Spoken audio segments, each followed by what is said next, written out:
Hey everyone, welcome back to our channel. My name is Brianna Wilson. I am a certified dementia practitioner and the founder of Bambu Care. So today's video is going to be a quick one. I just wanted to briefly talk about something called anosognosia. And so a lot of people aren't really familiar with this term or what it means, which is exactly why I wanted to make this video. So what is anosognosia and why is it so important when it comes to dementia care? So let's break it down.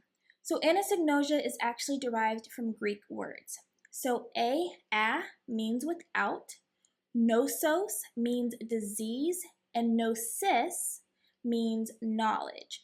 So when directly translated, anosognosia means to be without disease knowledge. And so what this is it's really this deficit of self-awareness. It's this lack of self-awareness, especially when it comes to being aware of having a certain condition or disease. Now, on this channel, we focus on dementia, but I want you to know that anosognosia is common in strokes, traumatic brain injuries, and even mental health conditions like schizophrenia and bipolar disorder. So anosognosia is actually associated with right hemisphere brain damage, including parts of the frontal lobe, the parietal lobe, the temporal lobes, and even parts of the basal ganglia or thalamus. So it's damage to the brain that causes a person to believe that they're completely fine, or to at least be unable to recognize the extent of their impairment. So what happens when they're confronted, when they come face to face with the reality of their impairment or their condition or their deficits, is that they might appear to lie. They might get angry or frustrated, or they might come off as defensive, right? But it's not that they're in denial, it's that they are unable to recognize these deficits. So if you're approaching them saying that, oh, you did this, oh, you did that, you can't do this, you can't do that, they're going to think, I'm fine, so it must be you that is lying. It must be you saying these nasty things about me and making things up, right? So that is why it might appear like the person is in denial, because to you, it's clear as day that they're doing all of these things, but they're sitting here denying or coming off as lying or getting angry at you about something you clearly saw them do. To them, there is no issue.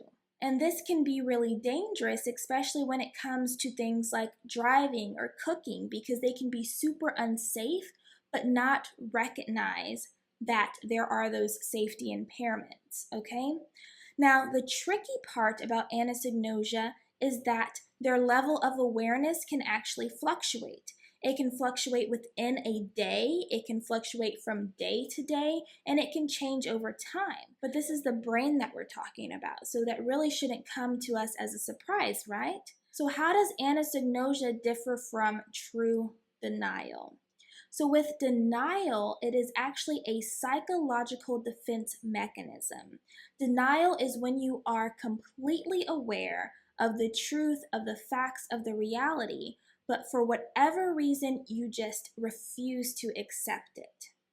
Okay, so you're aware, but you refuse to accept it.